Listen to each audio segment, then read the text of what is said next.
It's a great pleasure for me to introduce Dr. Arif Ismail from the Reserve Bank, our head of oversight at the Reserve Bank. Arif is really a person that is steeped in the payments environment, and I think therefore the best person to, as his topic promises, give us a few crazy predictions on where payments is going. So Arif has been on the banking side with both, I think, Nedbank and ABSA, I know. He's been my predecessor on the PASA side, and since then kind of moved on to more responsible and authoritative type positions. Arif, I think you've got so much to offer. You know, we know he's a critical systems thinker. He's done his doctorate in change, I know, with a big systemic perspective on that as well. And I think that kind of brain power is what you need to see how things are interconnected and how is those things going to pan out in the future. So Arif, big word of welcome on behalf of everybody here, and we are really looking forward to your presentation. Let's give him a hand. Thank you very much, Moritz. I think those were very kind words. One of the things that I've been mulling over in terms of bumping into a number of colleagues were the kind of expectations that you have for the presentation. And I've been stressing, thinking, oh my word, you know, I got the date wrong. I had meant for it to say something about 1935, and I've created all this expectation around 2035. I'm just kidding. So colleagues, welcome. I'm going to share with you a set of thoughts, but before I get into it, I have a number of prefacing comments. And Karenese, I know you're worried about the time, I will make it through. So I think first and foremostly, it's actually so wonderful to see familiar faces after such a long time. I haven't seen Carmen in I don't know how many years. Craig Rankin, some of the other colleagues. It's truly wonderful. I was saying to Walter that my suspicion is that people enjoy the interaction, just you know, engaging and seeing each other far more than some of the slides that are put up. But without further ado, let me get into it. There are two thoughts that I'd like to share before getting into the prefacing thoughts, and that's, you may have wondered why the topic, reimagining the payments landscape, crazy predictions for 2035. I think everyone's kind of wondering in the payments domain, what's going to happen? And only a crazy one will be able to kind of predict what's going on in 2035 when we can't even see, with the sea of change that's happening, what's going to happen in the next 2 to 3 years. What's interesting about this conference is that it gives us a chance to just sit back from the busyness and change that goes on in our everyday payments world to just kind of reflect, hence the topic. Okay, just sit back and kind of mull over what's happened and mull over potentially what's going to come. So, hence the topic. Okay, the ability to just kind of reflect on it. And then 2035, you might wonder why the date. Okay, so I kind of was thinking, well, how long has it been? I hope Edward's in the audience. How long has it been since the time that we put in the RTGS around roughly? And I realized it's about 20 years. 1995 to 2015, 2016, about 20 years. And I thought that this was a pivotal kind of inflection point to kind of reflect back, think of all the changes that have come about, and then kind of reflect jointly on some of the changes that may happen in the next 20 years. I thought that was for me, Ingrid. I didn't say that much, you're a star. Ingrid's just talking to someone in the back. All right, so here we go. Some of the normal kind of caveats that you would see from some of the presenters. I think I have to share right up front, these are my views. They could be completely wrong. They could be crazy views, but they're certainly not the views of the SARB. So you'll see none of the SARB branding around the presentation. Secondly, I'd welcome a two-way dialogue. There's lots, I see lots and lots of familiar faces. I truly would like to put you on the spot. Okay, Bruce, where are you? I'd like to put you on the spot and just get some feedback from you on some of the thoughts that are being shared. Some of the dates that I've put down are illustrative. Please don't get hooked onto it. Did debit cards really happen in 2002? Is that when it took off, etc.? Please don't get hooked on it. It's just illustrative. And then if I do mention, there are some video clips, Darren. Quite a number of them. If there are companies or products that are mentioned, please, this is not a sign of endorsement of any of these products. They're just merely illustrative, again. And then last two thoughts. Damn, we could be wrong about making predictions. It's not easy. Could be very wrong. But the scary part is, damn, we could be right about some of these predictions. So let's get straight into it.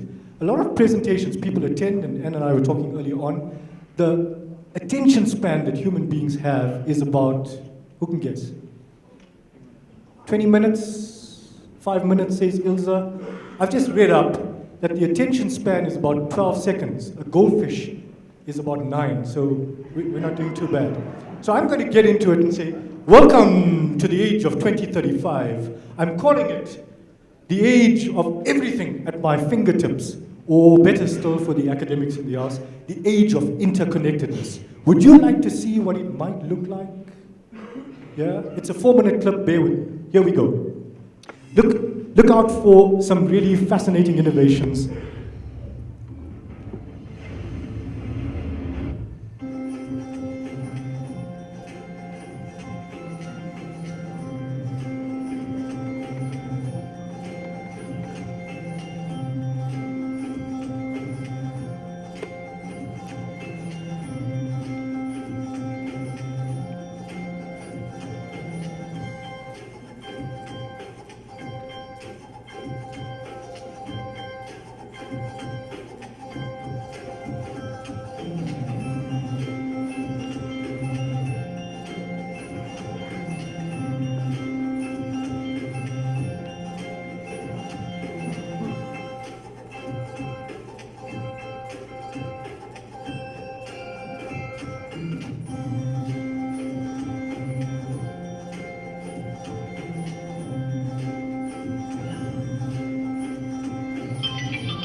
400 Android.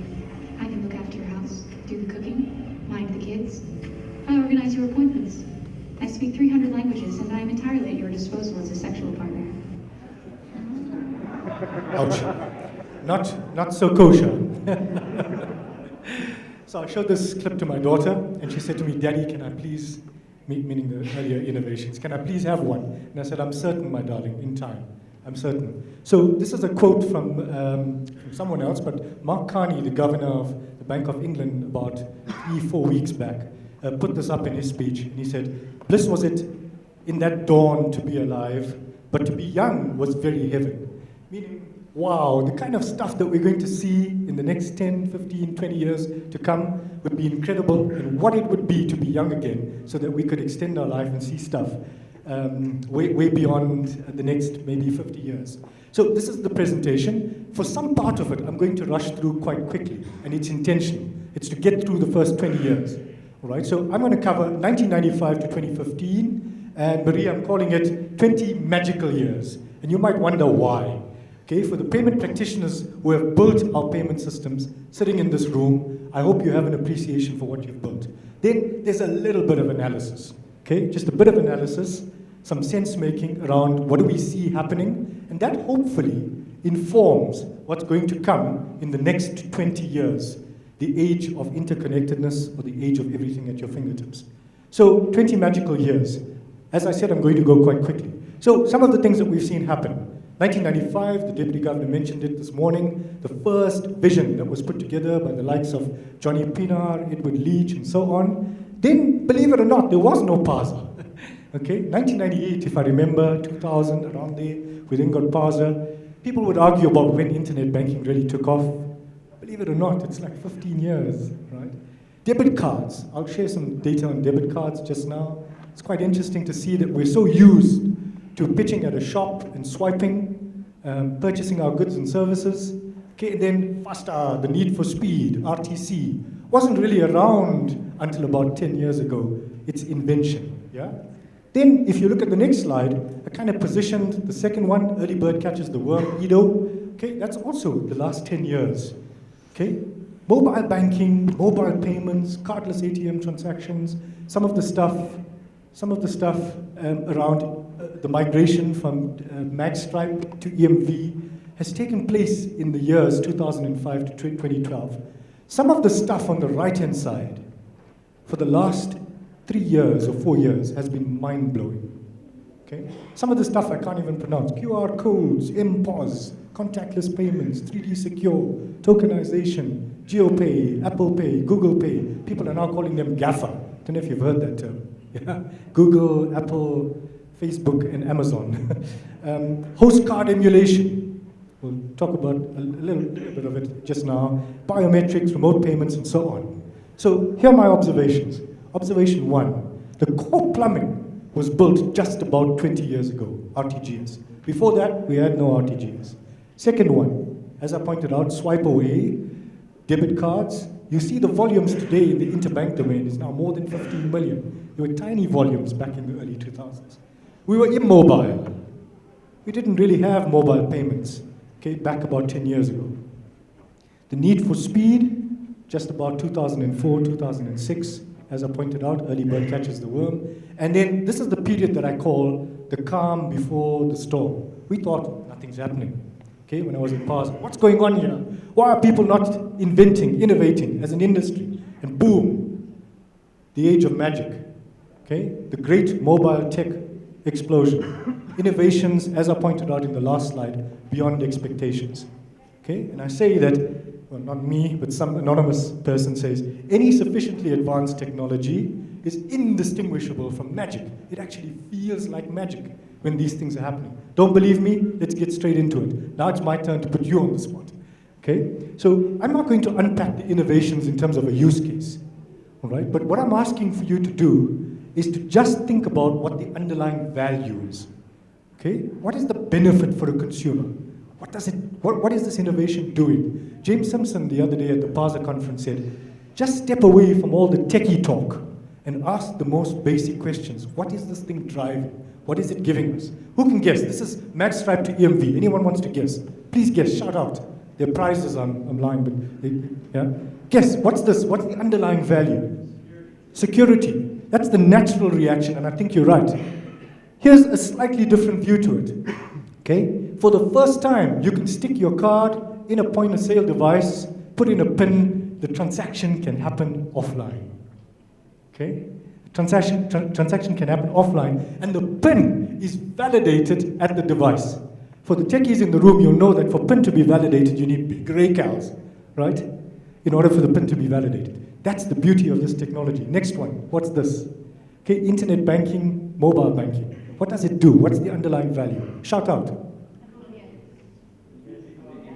Yeah, say again? Time, yeah? Get people out of branches. So I almost visualize this and I say, well, if I think of the payments network, if I think of fixed point of sales and fixed ATMs, this one says the network is coming to you at your fingertips. It's coming to you. It's fluid, yeah? And of course, I agree with you. It saves you time, Ilse, and so on. Next one. This is a tricky one, right? Card not present transactions. What's this one doing?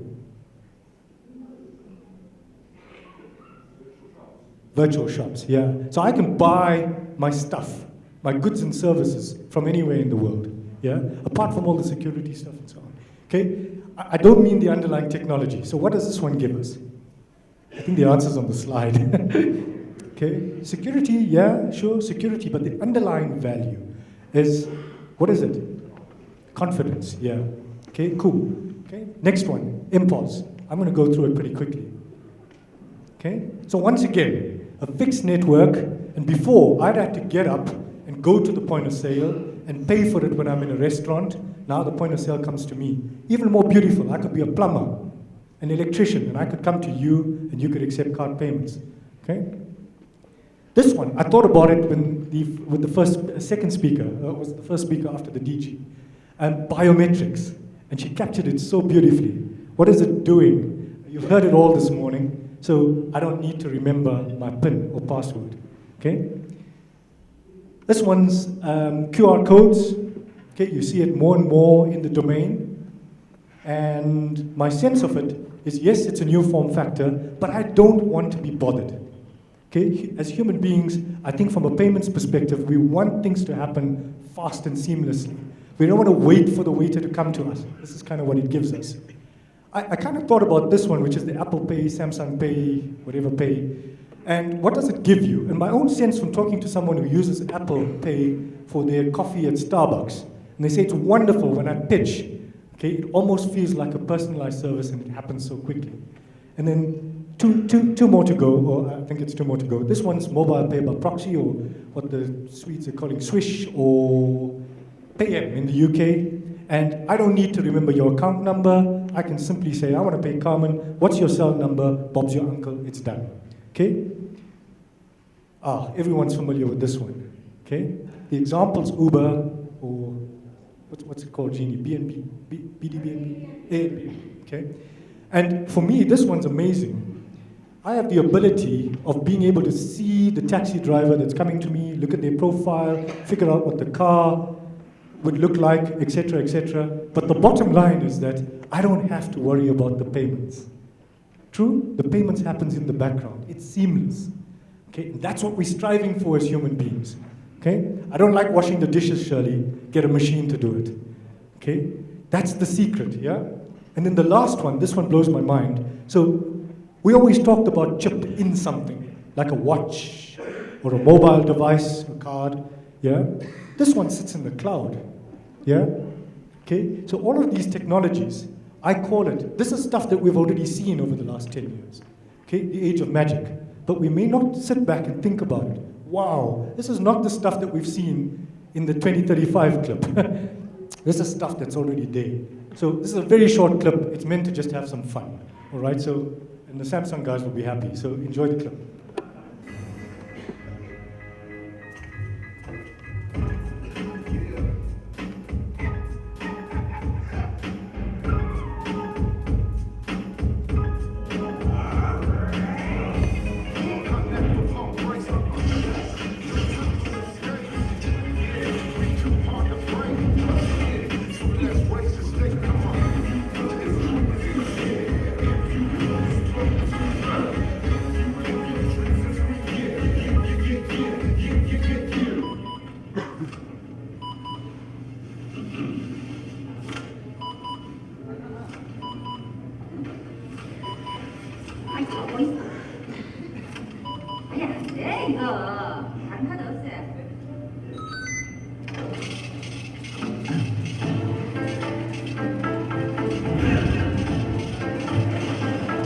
Amazon Pay works virtually anywhere you can swipe or tap your card.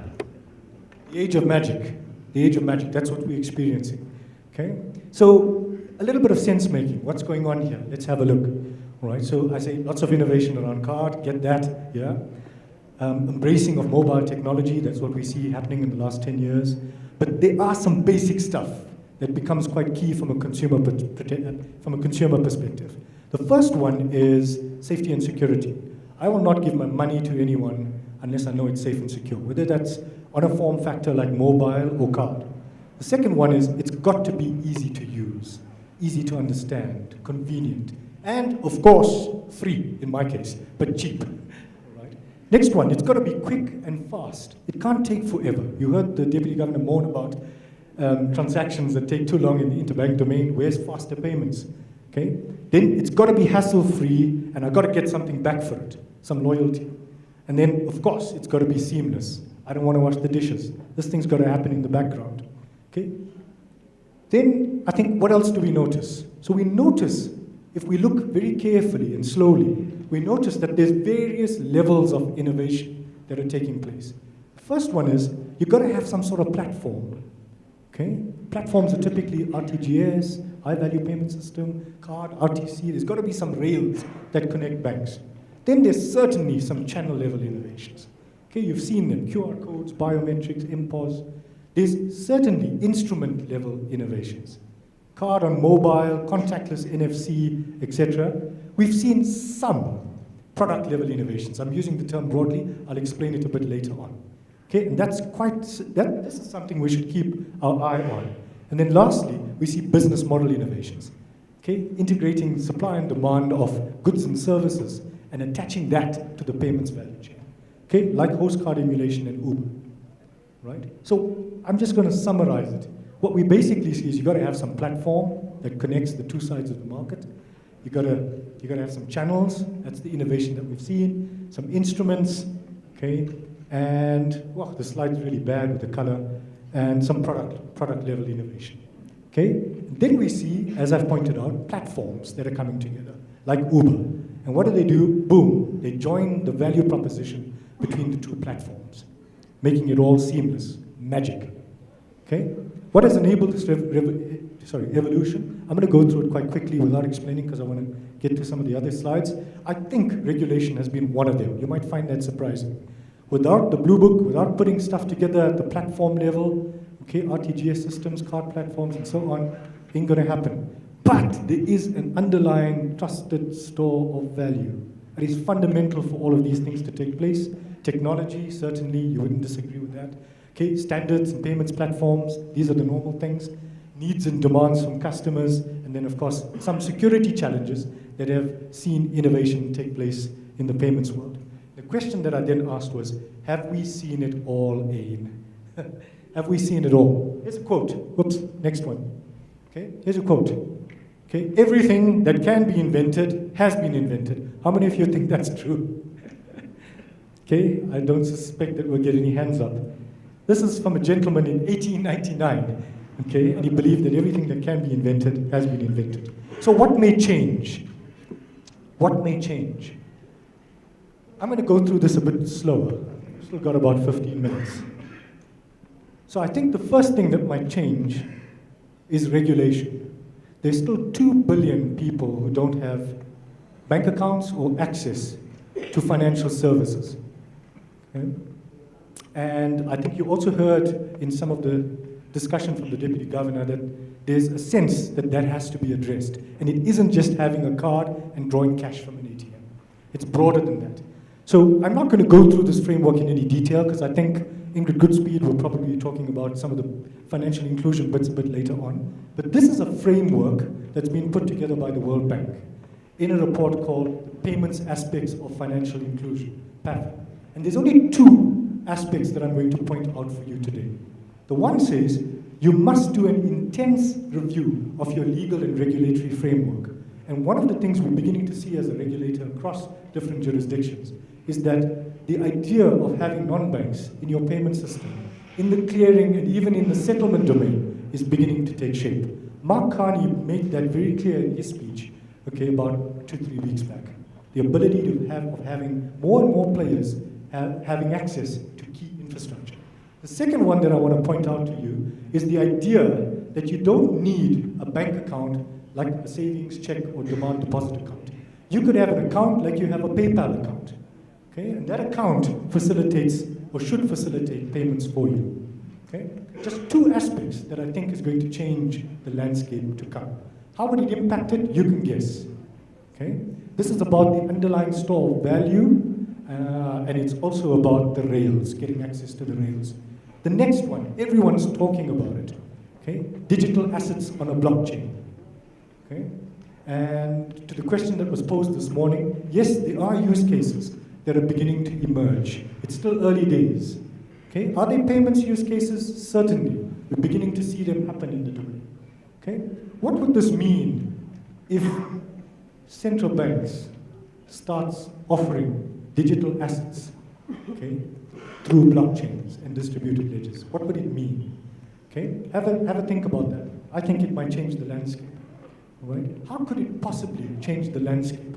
I hope I'm not boring you too many too many clips, but here's one very briefly in about 2 minutes, explaining what a blockchain is. Yeah.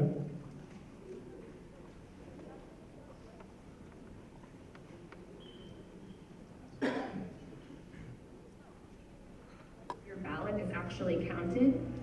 If you meet someone online, how do you know they're who they say they are? When you buy coffee that's labeled fair trade, what makes you so certain of its origin? To be sure, really sure, about any of those questions, you need a system where records could be stored, facts could be verified by anyone, and security is guaranteed. That way, no one could cheat the system by editing records, because everyone using the system would be watching. Systems like this are on the horizon, and the software that powers them is called a blockchain. Blockchains store information across a network of personal computers, making them not just decentralized, but distributed. This means no central company or person owns the system, yet everyone can use it and help run it. This is important because it means it's difficult for any one person to take down the network or corrupt it. The people who run the system use their computer to hold bundles of records submitted by others, known as blocks, in a chronological chain. The blockchain uses a form of math called cryptography to ensure that records can't be counterfeited or changed by anyone else. You've probably heard of the blockchain's first killer app, a form of digital cash called Bitcoin that you can send to anyone, even a complete stranger. Bitcoin is different from credit cards, PayPal, or other ways to send money because there isn't a bank or financial middleman involved. Instead, people from all over the world help move the digital money by validating others' Bitcoin transactions with their personal computers, earning a small fee in the process. Bitcoin uses the blockchain by tracking records of ownership over this digital cash, so only one person can be the owner at a time, and the cash can't be spent twice, like counterfeit money in the physical world can. But Bitcoin is just the beginning for blockchains. In the future, blockchains that manage and verify online data could enable us to launch companies that are entirely run by algorithms, making self-driving cars safer, help us protect our online identities, and even track the billions of devices on the Internet of Things. These innovations will change our lives forever, and it's all just beginning. To learn more about the urgent future of the blockchain, please visit iftf.org/blockchainfutureslab. So some of the stuff that we're beginning to talk about at central banks are things like peer-to-peer lending, robo-advice, equity investing, payments, yeah, that use the blockchain. Quite intriguing. Okay, very basically, because I think there's a plenary session about to come up on blockchain 101. But what are some of the things that make a blockchain? So you'll usually see it containing some sort of financial transaction. Okay, it has some sort of digital asset. Okay, it's replicated across a number of systems, almost in real time. So it's not one central entity that has the absolute truth. Okay, it usually exists over a peer-to-peer network. So if you think of some of the underlying value stuff that we talked about in the current innovations that are happening, what is this one doing? Okay, I'm not going to tell you more than that, but what is it doing, okay, in this peer-to-peer network? Of course, it uses technical cryptographic keys and so on to ensure safety of the data. But interestingly, if you ask any payments person, especially those in card, who can write to the chip? Okay, the answer is a very simple one, only the issuer. Okay, this changes life significantly, right? And then of course, it has mechanisms to make it hard to change the historical records. Everybody has a copy of the truth, everybody in the network, all right? I'm not gonna go through this. What I'd rather do is say to you that the difference between the two, okay, is that this is what we used to. This is the thing that we've been building for years and years and years, okay? The platform, the channel level innovation, etc., etc. The one thing that I think we've taken for granted is that, okay? The deposit, the underlying store of value. We always trust, I put it in a bank and it should be safe, okay? With this type of technology that's coming, the world will change. I think we need to prepare for it. Okay, I'm going to skip that. Technology changes all the time. Human beings hardly ever. We want things to be safe. We want things to be secure. So here are my thing, two slides on uncompromising elements. Okay, and then I'll finish with the 5 top predictions. Okay, uncompromising elements. Okay, and I thought about myself and I thought, what would I never compromise on? Safety first. Okay, you can give me the fanciest mobile, Samsung Pay, all the other good things. Okay, and if I don't feel safe, that my money is safe, that the store of value is safe, I will not use it. Okay, for me, the need for speed. I don't want to wait, I'm impatient. I want things to happen fast. Okay. Third one is, of course, being the Indian that I am, near free, costless transactions. Okay, want it free. All right. I also want it seamless and in the background. Okay, I was thinking about debit orders. Okay, and I know there's lots of bad attention sometimes in the media on debit orders. And I thought, what's beautiful about a debit order? Whoever speaks like that. What's beautiful about a debit order? And I thought, wow, this thing is probably one of the first things that we built that were seamless. You sign some form and then the money goes off your account every month without you bothering, provided it's legitimate, I get that. Okay, seamless. And then the last one is I want to make payments anywhere, anytime, at will. I don't, if Paolo's in Italy and I want to pay him, I want the ability to pay Paolo immediately. I had to pick the names. I have to pay Paolo immediately without any hassle. So here we go, top 5 predictions. Anyone wants to guess? It might be counter to what I heard Johan Ben say, but it doesn't matter, these are my predictions. First one, paper is dead. Okay, you've heard that many, many times, and I'll talk through it a little bit. Gavin's shaking his head, he's saying no. Okay, cash is digitized. That's the secret. So it ain't gone, okay, it's just digitized. All right, long live cryptocurrencies. Okay, long live cryptocurrencies. Checks are stale, sorry Steve, gone. All right, but the point here is that I think that the way that we think of the store of value will change. That's the big change. And linked to it would then be a whole lot of innovation. All right? So I think the argument used to be, is it going to be cash versus cards? Is it going to be cards versus EFT and electronics? And I think that's not the argument for the next 20 years. The argument's going to be, is it going to be digital decentralized payments, okay, where the digital assets are in the message? In other words, this is mind-blowing, clearing and settlement actually happens in one go. There is no central infrastructure. Or is it going to be the traditional payments? Which one's going to win, okay, between these two networks? Yeah? The third one is, it ain't just going to be about mobile devices. Okay, it's going to be, as you saw in the clip, it's going to be about digital intelligent devices. Okay, I heard another speaker talk about when your fridge talks to you, or your dog has a chip, and the vet is informed when its temperature goes up. It's the age of interconnectedness. We're getting there. It's the Internet of Things. Yeah? UPI has become the master. Everything's connected to everything else. Okay, unified payment interfaces. Okay? And then the last one is, the payments have to be global. All right? I've got to be able to do global as easily and transparently and seamlessly, cheaply as local. And that's the top, oops, missed one. And then of course, platforms rule, like the likes of Uber and so on. Okay? If I can make things happen seamlessly in the background, that's going to be the secret. Yeah? Top 5 predictions. So Dirk said to me, I can't wait. I can't wait to see what's going to happen in the next 20 years, specific innovations. I hope I haven't disappointed you. It's very difficult to predict. Okay? What we can say, though, is that these intelligent devices and these networks that will compete with each other, and cash being digitized, and being able to do global payments and local payments, okay? Platforms that make life easier, that's probably what we're going to be seeing in the next 20 years. And then, back to Keynes, I've learned a little bit from the central bank. In the long run, we're all dead, so it doesn't matter. If I get the predictions wrong, who cares? Okay, it's fun times to be alive. And then I really do think, on a more serious note, it's about three things. Okay, from my favorite philosopher, Robert Chia, he says it's about choice. So you've got to make some choices. Okay, and we always underestimate the environment.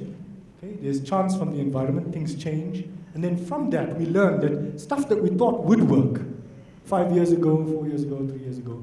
Okay, there are always unintended consequences to it, and we learn from the environment. As the environment informs us as to what innovations we're putting out there, we then have to adjust. And ladies and gentlemen, that's my spiel. Okay, I'm happy to field some questions. Thank you. In the interest of time, let's immediately take some questions. So you've been left breathless by this fast journey that Arif has taken you on. So I mean, if you look at most of these things, right, they're sort of in some stage, they're already happening. Right? So, I mean, I don't know, I'm being optimistic, but I would say less than 20 years before we did that. I think some of the things that perhaps we'll talk about it in on blockchain's platform, but some of the things that we're sort of visualizing is where each, right now, if you look at where transactions are happening, they happen within a silo. So you go to a retail store, and the transaction happens in that retail store. You go to a bank, and the transaction happens at the bank. And what we're seeing coming up is that transactions will happen across industries. And I think that's the exciting thing that we're seeing. I probably missed that, and thank you for reminding me. One of the things that I think I wanted to draw out was that the pace of innovation that we've seen in the last 20 years, where technologies mature, like mobile technologies, you see it get to a point, and then bam, a whole lot of innovation. And I believe what you're saying. I think that the next 20 years, some of the things we're putting up here will happen a lot faster. What's curious for me is, when does that technology mature? And unlike mobile, which took a number of years, I suspect that the blockchain maturity will happen a lot faster.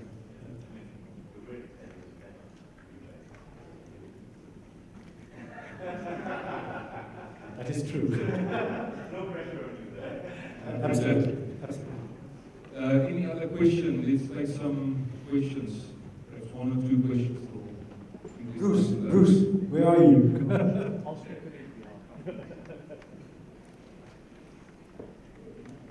Just to add to number 4, anyone, anywhere, anytime, any currency. Absolutely, absolutely. It might just be one currency. Hi. Being from an environment of leading change, I suppose my question to you goes, as us in this industry that is changing so dynamically all the time, what is one of your suggestions that we can lead teams and people with us that are absolutely threatened by this change, that their jobs won't exist in the future? That's an intense question. So I think there's two things, and it might sound obvious, but the two things are an absorptive capacity, so the ability to learn over and over and over again and challenge the paradigms that we have. So an absorptive capacity. I think if there's one thing that I've learned in this industry, you've got to stay humble and keep learning, otherwise you get left behind. So don't be afraid, get away from all the technical jargon, back to James Simpson. Ask the most basic question. What is this doing? What does it impact? How could it improve customer value proposition? But learning is the first one. The second one is a strange one. It's an adaptive capacity. So the ability to change. Yeah? The ability to shift the kind of talent, skills, thinking that you have. Those are the two things. I think we've got time for one last question. This will be the last one. Hi, just one question quickly regarding regarding that PIPC global. In the context of exchange control and financial surveillance, how will the central bank address this to make sure that these payments need to be looked at quickly and released quicker? Wow, that's not an easy question to answer. I think one of the things we've been thinking about inside the central bank is how do we make sure that across the bank, whatever the changes are that are happening in the domain, that we journey along together, so that we have a collective view on exchange control and some of the other items that you mentioned. My sense of it is that that's probably what we need to do, influence each other across the departments in thinking about the technology and answering two questions. What's the benefit? Okay, what's the risks? And how do we trade off between the two? Yeah? A bit of a political answer. Thank you, colleagues. I think we all have to move across now immediately.